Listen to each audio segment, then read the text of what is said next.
Bonjour, aujourd'hui on va s'attaquer à un outil dont on entend beaucoup parler mais qui est souvent un peu mal compris, le bilan de compétences. Oubliez l'image du truc de dernière minute pour ceux qui veulent tout plaquer. Non, aujourd'hui c'est devenu un vrai outil stratégique pour piloter sa carrière. Alors voyons ensemble comment ça marche et pourquoi en 2026 c'est peut-être plus pertinent que jamais. Cette sensation, ce petit doute qui s'installe, ces questions sur la suite, c'est une expérience que beaucoup de monde partage.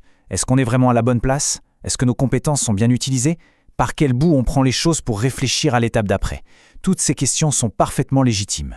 Et ce n'est pas juste une impression, loin de là. Ce chiffre, il est assez parlant. Près d'un actif français sur deux songe à une reconversion. C'est juste énorme. Ça montre bien que ce besoin de faire le point, ce n'est pas un cas isolé, c'est un vrai mouvement de fond.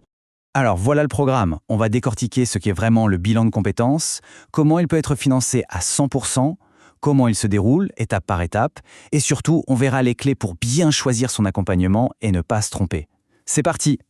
On commence par le début, face à l'incertitude, au doute professionnel, comment le bilan de compétences peut-il apporter une réponse claire et structurée? C'est exactement ça la question centrale. Il ne s'agit pas juste d'un test d'orientation pour adultes, non.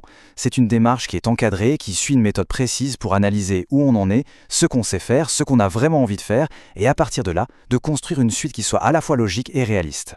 Maintenant, il est super important de dépasser les clichés. Le bilan de compétences a énormément évolué, et son rôle est bien plus stratégique que ce qu'on imagine souvent. Ça, c'est l'idée reçue numéro 1. Non, faire un bilan ne veut pas dire démission à la fin.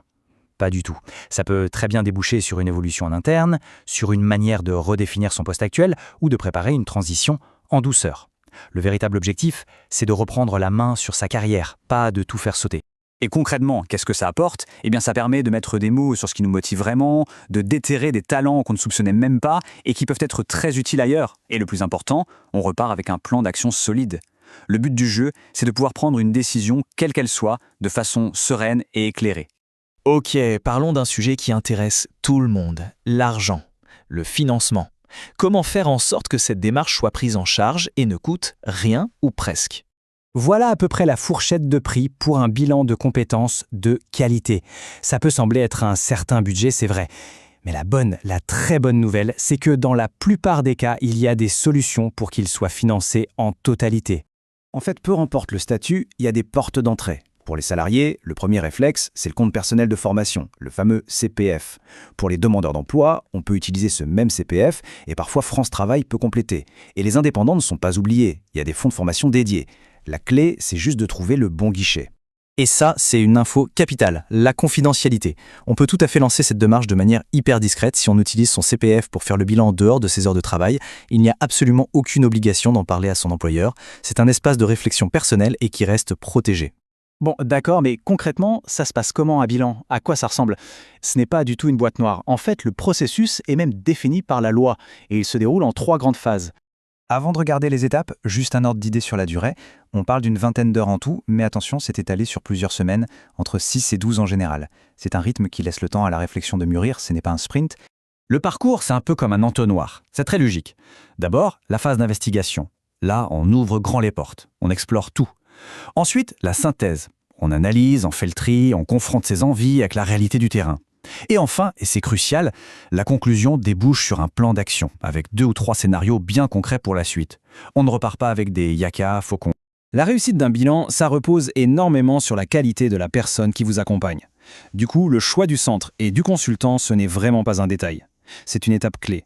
Alors comment on fait pour ne pas se tromper? Voici une petite checklist rapide. D'abord, on vérifie les accréditations officielles, c'est la base. On s'assure que le centre est bien sur la plateforme du CPF, sinon, pas de financement. On exige toujours un premier entretien gratuit, c'est indispensable pour sentir si le courant passe. Et enfin, on s'assure de la neutralité du consultant. C'est le pilier de toute la démarche. Et là, attention, gros signal d'alarme. La mission d'un consultant en bilan, c'est d'aider à trouver la meilleure voie, quelle qu'elle soit. Il ne doit avoir aucun intérêt à pousser vers une formation en particulier. Donc si on vous propose un package bilan plus formation, méfiance, ça peut cacher un conflit d'intérêts. Ah, la fameuse question, on entend souvent la confusion entre les deux. Alors, bilan de compétences ou coaching, est-ce que c'est le même combat? On va clarifier ça. La réponse est non, mais alors un non catégorique. Le bilan de compétences est un dispositif qui est prévu par le Code du travail. Il a une méthodologie bien précise et surtout une obligation de neutralité pour le consultant. Ce n'est pas de l'accompagnement motivationnel, c'est une analyse structurée de sa situation professionnelle. On arrive au bout de cette analyse. Alors, au final, qu'est-ce qu'on doit retenir de tout ça pour envisager la suite de sa carrière avec un peu plus de clarté? Cette phrase, je trouve, elle résume parfaitement l'esprit du bilan de compétences d'aujourd'hui. Ce n'est pas un aveu d'échec, c'est l'inverse. C'est s'autoriser une pause pour réfléchir, pour construire la suite intelligemment. C'est un droit à la visibilité sur sa propre carrière, tout simplement. Tout ce qu'on vient de voir nous ramène finalement à une question assez simple. Maintenant que le mystère est un peu levé, que les outils sont sur la table, la seule vraie question qui reste, c'est quelle pourrait être la prochaine petite étape pour avancer? La réflexion est ouverte.